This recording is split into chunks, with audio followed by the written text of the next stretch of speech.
हम लोग भी पीओके में घुस के मार सकते थे। हम लोग 4 बिजली घर नहीं मार पाए उसका। कह दो कि ये झूठ है। 4 बिजली घर उड़ा देते, गर्मी के दिन में पूरी इंडस्ट्री खत्म हो जाती है पाकिस्तान की। क्योंकि हमारा ये मकसद ही नहीं था ना, भारत का मकसद था कि जो टेरर इंडस्ट्री है उसको मारना है, पाकिस्तान को मारना नहीं था। क्या बात कर रहे हैं बाबा? जो पाकिस्तान पैदा कर रहा है आतंकवाद को, हम तना काटेंगे, जड़ नहीं। हाँ। ये तो बेवकूफ़ी है सीधे। हम पाकिस्तान को नहीं मारना चाहते हैं तो इंदिरा गांधी बेवकूफ थे, अटल बिहारी वाजपेयी तब क्यों मारे? खोपड़ी तोड़। जब वो आए थे मारने के लिए तो उन्होंने कहा कि मोदी को बताना कि हम मारेंगे, तो मोदी का नाम लिया। ये बताता हूँ बात इंडिया को पाकिस्तान पे मार के तब बताना चाहिए था कि तुम्हारे आतंकवादी आए थे और कहे थे कि मोदी को बताना, तो मोदी कहाँ बताएंगे? पोस्ट ऑफिस से तो बताएंगे नहीं, खुद आके बताएं। लाहौर में घुस के मार के तब बताना चाहिए था कि तुम्हारे आतंकवादियों ने ऐसा बोला है। हेलो एवरीवन, जैसा कि आप वीडियो क्लिप में देख ही सकते हो कि वीडियो कैसा होने वाला है। दोस्तों आज का वीडियो में पहलगाम और सीज फायर को लेकर गोदी एंकर ने खान सर के सामने दलाली करने की सोच रही थी, लेकिन खान सर के द्वारा कुछ ऐसा जवाब मिलता है जिसे देखकर आप सभी को मजा आने वाला है। तो वीडियो के लास्ट तक बने रहना। पिक्चर चालू करो बे। जब हुआ पहलगाम अटैक तब आपको उस वक्त क्या लगा कि मतलब मैंने सुना आपके 1-2 जो लेक्चर्स थे उसमें आपने जब बात की, लेकिन अगर किसी ने नहीं सुना, आपको कैसा महसूस हुआ उस वक्त की मतलब फ्रस्ट्रेशन, एंगर, दुख क्या था? अभी पता चल जाएगा। जिस तरह से उरी अटैक किए थे, उरी अटैक के बाद किए थे, सेम अटैक के 10-15 दिन बाद हमला करना, सेम रात के समय हमला करना, सेम एयरफोर्स को लेके घुस जाना। नेवी किस लिए बैठे हैं? छठ पूजा करने के लिए। जब IC-814 हाईजैक हुआ था तो आतंकवादी को जब बात हो गई कि हाँ 5 दिन 6 दिन हो गया विमान हाईजैक किए हुए, तो आतंकवादियों को छोड़ना पड़ा था। उस समय तो ये थे, आप आतंकवादियों को छोड़ दिए। एक नॉर्मल HIV का इंजेक्शन, यूज इंजेक्शन मार देते, उसको अब तक मर चुके रहते, सो अब तक जिंदा है सब। भाई आतंकवादी को बोलना कल तुम्हें छोड़ दिया जाएगा, खाने में कोई दवा मिला दो सो जाएगा, इंजेक्शन लेके HIV मरीज को लगाओ, निकाल के किसको मार दो, हो गया खत्म कर। छोटा सा मरकरी आता है, पारा डाल दीजिए, किडनी फेल, इटाइट मिनी माता बीमारी, किडनी फेल, खत्म कहानी। अरे देवा, उसको ये लोग आतंकवादियों को छोड़ते, बाद में वही संसद पे हमला की। ये जो अटैक होते हैं पाकिस्तान में या फिर बाकी जगह में, अननेम्ड, वो जो कहते हैं ना गनमैन, जो जानते नहीं है कि कौन है, नामालूम अफराद। ऐसे बिहार में ना डेली फास्ट होता है, पता नहीं कौन किसको मार के चल जाता है। बिहार के लोगों को हम लोग अपने यहाँ से ठेका दे दें ना, लाहौर में उतार दे 20 को, सुता दे सब लाहौर में आधा आदमी को। तो कह दीजिए ना नीतीश जी को करने के लिए। इस लड़ाई में हम लोग क्या हुआ, चाइना का सपोर्ट दिख गया खुल के पाकिस्तान को। चाइना अपने हथियारों का टेस्टिंग कर लिया, इंडिया से डाटा ले लिया कि कल को इंडिया कैसे जवाब दे रहा है। इनको तो दिख रहा था चाइना पाकिस्तान को मार रहे हैं, चाइना दिख गया कि हमको भी ऐसे ही मारिएगा। वहाँ पे चाइना के ड्रोन टेस्ट हो गए। वहाँ पे पाकिस्तान को क्या मिला? उसका जो इंटरनल डिस्प्यूट था, इमरान खान के प्रति सिंपैथी थी, सेना के प्रति जो असंतोष भड़क रहा था, सेना शांत हो गई। आसिम मुनीर 2 कौड़ी का गुंडा फील्ड मार्शल बन गया। वहाँ पर क्या हो रहा है? यहाँ पे IMF से लोन फंसा हुआ था, उसका लोन पास हो गया। ये बड़ी अच्छी बात कही आप। फिर जब वो आए थे मारने के लिए तो उन्होंने कहा कि मोदी को बताना कि हम मारेंगे, तो मोदी का नाम लिया। ये बात इंडिया को पाकिस्तान पे मार के तब बताना चाहिए था कि तुम्हारे आतंकवादी आए थे और कहे थे कि मोदी को बताना, तो मोदी कहाँ बताएंगे? पोस्ट ऑफिस से तो बताएंगे नहीं, खुद आके बताएं। लाहौर में घुस के मार के तब बताना चाहिए था कि तुम्हारे आतंकवादियों ने ऐसा बोला है। यहाँ पर वो तो चाहते थे कि ये बात पूरी इंडिया फैले, आतंकवादी तो ये चाहते थे यहाँ पे। और क्या मिला हम लोग को उसके बाद?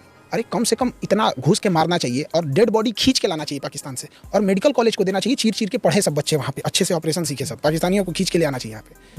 क्या पुरानी लाश पे पढ़ रहे हैं मैम बच्चे, मेडिकल कॉलेज में जाके देखिए, उनका नस दब गया, कोई मरीज 3 महीना पुरानी बॉडी है, नस दब गया, पढ़ रहे सर ये रेडियल है कि क्या है, भैया फ्रेश लाश लाओ। जलवा है हमारा। ये हो नहीं सकता ना, वहाँ पे आराम से हो जाता है मैम, कोई नहीं बैठा हुआ है, बॉडी ऐसा कुछ नहीं। इजराइल ने मारा है, लेके चला गया है। हम 10 लाख ले आके मेडिकल कॉलेज को दोगे अनजान नाम से, किसको पता है उसमें कि लाहौर से लाए हैं? इजराइल जब करता है तो गाजा में करता है, तो कौन सी बड़ा तीर मारता है? वहाँ पे तो मिलिट्री भी नहीं है गाजा में, और वो उनको मारता है। हम लोग कैसे मारे? वहाँ पे है ना, पाकिस्तान के पास भी न्यूक्लियर है। वो किसको मारता है ये मैंने नहीं रखता है कितना बड़ा है, वो अपने दुश्मन को मारता है। दुश्मन बड़ा है या छोटा है? 1200 लोगों को मार दिया गाजा, हमास ने मार दिया वहाँ पे, वो अलग चीज है। वहाँ पे हम लोग भी पीओके में घुस के मार सकते थे। हम लोग 4 बिजली घर नहीं मार पाए उसका। ये सब क्या देखना पड़ रहा है? अच्छा है मैं अंधा हूँ।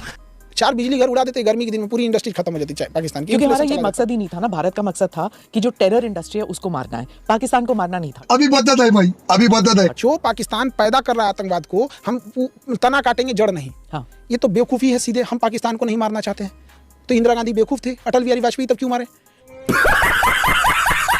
ये एकदम गलत चीज़ है। वहाँ पे पाकिस्तानी आर्मी का बैक सपोर्ट था वहाँ पे, और ये कह रहे हैं कि पाकिस्तान में न्यूक्लियर लीकेज हो गया है, अब हम लोग सीज फायर कर दे रहे हैं यहाँ से। कोई मतलब नहीं। वो ऑथेंटिक नहीं था कि लीकेज का कोई ऑथेंटिक नहीं था। हाँ, वहाँ पे ये बात चली नहीं थी। पर मैंने सोचा था कि कुछ लोग जो हैं वो सोचते हैं कि जो स्टॉपेज किया हमने, जो रुक गए हम, वो सही मायने में गलत था। वो गलत था। हाँ, नहीं रुकना चाहिए। बात तो सही है। युद्ध अंतिम उपाय होता है शांति का। अगर हम चाहते हैं कि युद्ध ना हो तो युद्ध के लिए तैयार रहना पड़ता है। लोग पी जाते समंदर खारा ना होता तो। अगर युद्ध इतना ही खराब था तो बांसुरी बजाने वाले कृष्ण कन्हैया कभी महाभारत होने नहीं देते।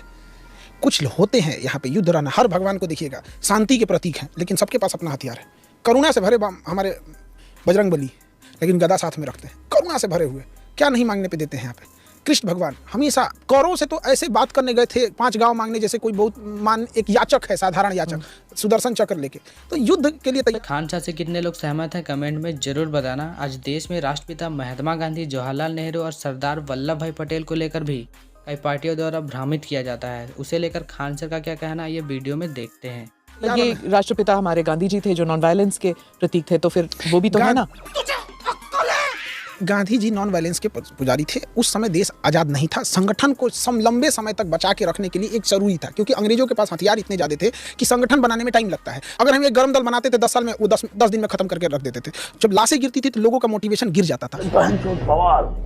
तो गांधी ने उस समय एक रास्ता निकाला कि अंग्रेजों के खिलाफ लड़ना भी है, संगठन भी मजबूत बना के रखना है, और साथ ही साथ क्या करना है, मोटिवेशन भी बना के रखना है। तो गांधी जी संगठित करते थे। इसी कांग्रेस से तो सुभाष चंद्र बोस निकले थे। सुब्रह में तो नरम दल वाले थे, गरम दल थे। ये तो गांधी की दूरदर्शिता थी। अरे बाप रे, ये तो धोती खोल रहा है कि हमारा आंदोलन जिंदा रहेगा लंबे समय तक के लिए। वरना भगत सिंह की कौन इज्जत नहीं करता है? क्या सुभाष चंद्र की इज्जत कौन नहीं करता है? चंद्रशेखर आजाद जी की इज्जत कौन नहीं करता है? लेकिन गरम दल को दबाना आसान होता है, और एक कोई इंसान जाता है तो कई लोग उससे प्रेरित होकर और आते हैं, और उससे कई गुना ज्यादा लोग थोड़ा सा कतराने लगते हैं। तो गांधी को रास्ता था। और दूसरा ये था कि अंग्रेजों को मारना था।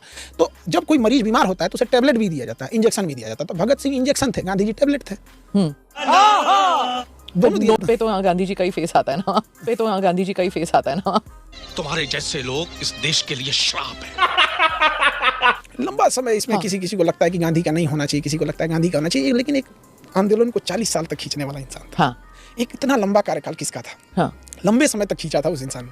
देश जब आजाद हो रहा था तो नोआखली के दंगों को शांत कर रहे थे। सबने अपने अपने हिसाब से कुछ ना कुछ पद जरूर लिया।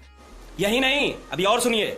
यहाँ तक तो इस बात का हो गया कि सरदार पटेल को गृह मंत्री, प्रधानमंत्री मिलना चाहिए। आपको क्या लगता है कि बनना चाहिए था प्रधानमंत्री? अरे साला तुम लोग पागल है क्या? प्रधानमंत्री इंटरिम सरकार में देखिए, प्रधानमंत्री जो सरकार चला रहे होते हैं उन्हें पता होता है कि गृह मंत्री इक्विवेलेंट टू प्रधानमंत्री है। गृह मंत्रालय के पास सारा होम चीज की पावर रहती है वहाँ पे। इलेक्शन होता है इंडिया में 1951 में, और सरदार पटेल जी की आकस्मिक मृत्यु होती है 1950 में। तो फिर कैसे बना सकते हैं? जब आप कोई इंसान इलेक्शन से पहले ही मर जाते हैं। तो अब कुछ लोग का कहना है कि नहीं, जो एंट्रीम गवर्नमेंट थी 3 साल की ना, उसमें क्या कर लेते? लॉर्ड माउंटबेटन बैठा हुआ था, आपका सेनापति नहीं था। आप प्रधानमंत्री बन के ही क्या कर लेते? जब सेनापति आपके जनरल बूचर था सेनापति, 1948 की लड़ाई में क्या हुआ? जनरल बूचर ने सेना ही नहीं भेजा, तो क्या कर लेते? तो बस ये है कि हम किसी को पसंद करते हैं, उसके अंत में हम किसी को गाली दे देंगे। सही पकड़े हैं। ये नहीं तो हमें सरदार पटेल और जवाहरलाल नेहरू में, हम अभी भी कहते हैं कि जितना योग्यता और दूरदर्शिता सरदार पटेल में थी, बहुत अतुलनीय थी। लेकिन इसका मतलब ये नहीं कि हम उनके वजह से हम किसी को नीचा दिखाने लगे। जब हम बच्चे थे ना, तो गांधी जी के बारे में या फिर नेहरू जी के बारे में कोई दूसरे विचार नहीं हो सकता। एक ही था कि देवर आर हीरोज। लेकिन आजकल बच्चे जो हैं वो बहस करते हैं कि, और वो पढ़ते हैं, सुनते हैं कि इनके भी नेगेटिव व्यूज थे जो इन्होंने किया या नेहरू जी ने किया। चाइना के प्रति जो नरम व्यवहार था नेहरू का, वो गलत था। तो अब जो है डिबेट वगैरह होता है, तो बच्चे आजकल की जनरेशन जो 4 बजे अपना 1.5 GB डाटा खत्म कर देते हैं। ये जनरेशन की बात करते हैं। जो हफ्ते में कोई काम नहीं करते फिर भी संडे को आराम देखते रहते हैं। हाँ, संडे को भी आराम करते हैं। मतलब हफ्ते में कोई काम नहीं करना है, संडे को भी आराम करना है। Rest day. ये जनरेशन जो आज अपने मुखिया के खिलाफ आवाज नहीं उठाता, आज का जनरेशन, इसके सामने एक नॉर्मल 2 कौड़ी का ठेकेदार घटिया मसाला डाल के नालियां बना देता है जिसका ढक्कन टूट जाता है, ये उसके खिलाफ आवाज ना उठाने वाली जनरेशन गांधी पे आवाज उठाती है, जो गुलामी में महारानी से लड़ गया था।